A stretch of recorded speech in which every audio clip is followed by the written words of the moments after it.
প্রথমেই বলি, হিন্দু ধর্মগ্রন্থের উপর আপনার দখল দেখে আমি মুগ্ধ হয়েছি। আসলেই অসাধারণ। আপনি আপনার লেকচারে হিন্দুইজম আর ইসলামের অনেক সাদৃশ্যের কথা বলেছেন। তাহলে কি ইসলাম অনুযায়ী একজন মানুষ হিন্দু হতে পারেন? ভাই, খুবই সুন্দর একটা প্রশ্ন করেছেন। আমি আমার লেকচারে হিন্দুইজম আর ইসলামের অনেক সাদৃশ্য নিয়ে আলোচনা করলাম। তার মানে কি এই যে ইসলাম অনুযায়ী একজন মানুষ হিন্দু হতে পারে? ভাই, এই হিন্দু শব্দটা দিয়ে যদি ভৌগোলিক অবস্থান বোঝান যে মানুষ ইন্ডিয়ায় বসবাস করে, তাহলে ইসলাম অনুযায়ী কোনো আমার সমস্যা নেই যদি তাকে ইন্ডিয়ান বলা হয়। আমি একজন ইন্ডিয়ান আর আমি ইসলাম ধর্ম পালন করি। আমি আমার দেশকে নিয়ে গর্ববোধ করি আর মুসলিম হিসেবে গর্ববোধ করি।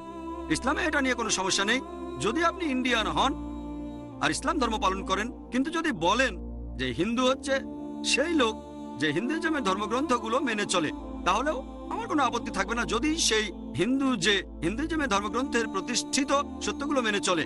প্রতিষ্ঠিত সত্য বলতে আমি কি বোঝাচ্ছি? প্রতিষ্ঠিত সত্য মানে হিন্দু ধর্মগ্রন্থের সেই কথাগুলো যেগুলো আল্লাহ তাআলার সর্বশেষ ও চূড়ান্ত আসমানি কিতাব পবিত্র কোরআনেও আছে।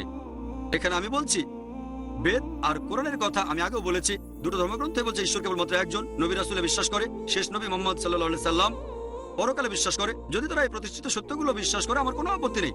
কিন্তু যদি বলেন হিন্দু হচ্ছে সেই লোক যে সবকিছু বিশ্বাস করে হিন্দু ধর্মগ্রন্থে যেগুলো বলা হয়েছে, তাহলে আমি কম্পারেটিভ রিলিজিয়নের ছাত্র হয়ে একমত হতে পারবো না। কারণ একজন হিন্দুর পক্ষে হিন্দু ধর্মগ্রন্থের সব কথা বিশ্বাস করা সম্ভব হবে না। কারণ অনেক সময় বিভিন্ন হিন্দু ধর্মগ্রন্থের কথাগুলো পরস্পর বিরোধী হয়ে থাকে। অনেক সময় একটা ধর্মগ্রন্থের কথা যেমন ঋগ্বেদ পরস্পর বিরোধী হয়, মনুস্মৃতির কথা পরস্পর বিরোধী। যেমন ধরেন এক জায়গায় বলা হয়েছে শুকরের মাংস খাওয়া উচিত না, আরেক জায়গায় বলা হয়েছে শুকরের মাংস খাওয়া যাবে। কারো পক্ষে একই সাথে পরস্পর বিরোধী কথা মানা সম্ভব হবে না। আমাদের বুঝতে হবে যে হিন্দু ধর্মগ্রন্থেও কিছু কথা বলা হয়েছে যেগুলো অনৈতিক। সংস্কারকরাই বলে গেছেন, তারা বলেন যে বর্ণপ্রথা, যেটার বিরুদ্ধে রাজা রামমোহন রায় আর জাস্টিস রানারায় বলেছেন। তারা সতীদাহ প্রথার বিরুদ্ধেও কথা বলেছেন, যেখানে মৃত স্বামীর জ্বলন্ত চিতায় জীবিত স্ত্রীকে পুড়িয়ে মারা হতো। এই জিনিসগুলো মেনে চলা সম্ভব না।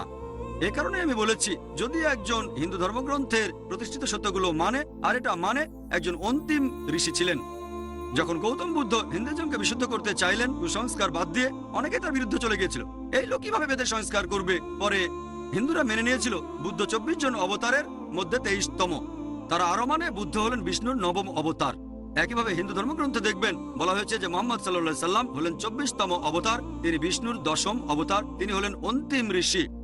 তাহলে হিন্দুরা যদি প্রতিষ্ঠিত সত্যকে বিশ্বাস করে, যদি মুহাম্মদ সাল্লাল্লাহু আলাইহি সাল্লামকে আল্লাহ রাসূল হিসেবে বিশ্বাস করে, এক ঈশ্বরে বিশ্বাস করে, পরকালে বিশ্বাস করে, তাহলে হিন্দু হওয়ার কোনো সমস্যা নেই।